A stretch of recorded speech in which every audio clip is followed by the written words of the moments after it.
যারা যারা চাকরি রিলেটেড গুরুত্বপূর্ণ আপডেট নিউজটি দেখার জন্য ক্লিক করেছেন, ভিডিওটি দেখতে লাইক দিয়ে কন্টিনিউ করার অনুরোধ জানাচ্ছি। আসসালামু আলাইকুম বন্ধুরা, বরাবর মতো আবার দুর্দান্ত একটি আপডেট নিউজ নিয়ে আপনাদের মাঝে হাজির হচ্ছি। প্রিয় বন্ধুরা, অবশেষে চাকরিজীবীদের জন্য বিরাট সুখবর দিল সরকার। 60 বছর হলেই পেনশনের জমার 30% টাকা তোলা যাবে। আজকের আপডেট নিউজটি খুবই গুরুত্বপূর্ণ।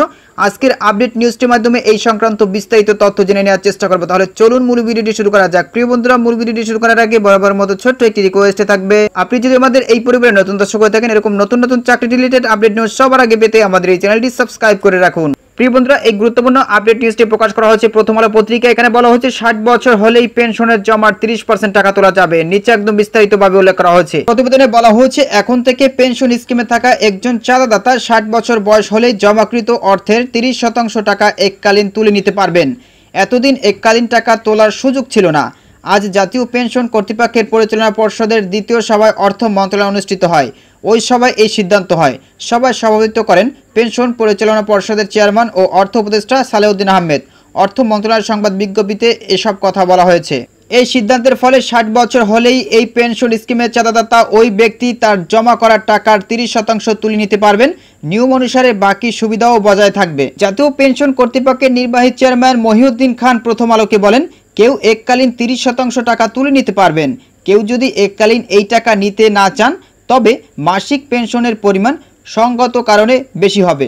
আজকের সভায় যেসব সিদ্ধান্ত হয়েছে সেগুলোর মধ্যে অন্যতম হলো, একজন চাঁদাদাতা পেনশনযোগ্য বয়সে উপনীত হওয়ার পর আগ্রহী হলে তাকে তার মোট জমাকৃত অর্থের সর্বোচ্চ 30% অর্থ এককালীন আর্থিক সুবিধা হিসাবে প্রদানের সুযোগ রাখা হবে। 2.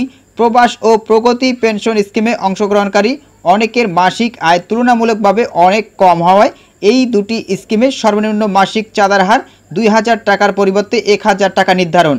এছাড়া প্রগতি পেনশন স্কিমে অংশগ্রহণকারীদের মধ্যে একটি অংশের মাসিক আয় বেসরকারি খাতে কর্মকর্তাদের গড় মাসিক আয়ের তুলনায় বেশি হওয়ায় মাসিক সর্বোচ্চ জমার পরিমাণ 10,000 টাকার পরিবর্তে 15,000 টাকা উন্নীত করা। 3.